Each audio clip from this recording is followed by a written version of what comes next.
కాకి అయితే కనుక ఆ 42 అడ్డం ఏమిటి? వెలుగునిచ్చేది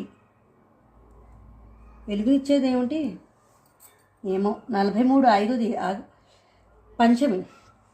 పంచమి అంటే అంతే కదా, విధియ తదియ చవితి పంచమి.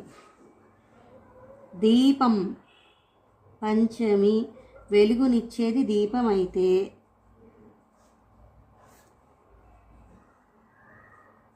ఖాదీయా? అంతే కదా, ఖద్దరు అంటే ఖాదీ అవ్వచ్చు, అంతే కదా. తనఖా విమోచన, ఇది తనఖా. పోతన ఛీ గడ్డిపోచ, ఇక్కడ చెడ్డి గాయ్. సరిపోయింది, ఒక్క నిమిషం ఆగండి. ఆంధ్ర మహాభాగవత కర్తన పోతన ఇంత అట్లే నాకు క్షమించండి, నిజంగా ఇది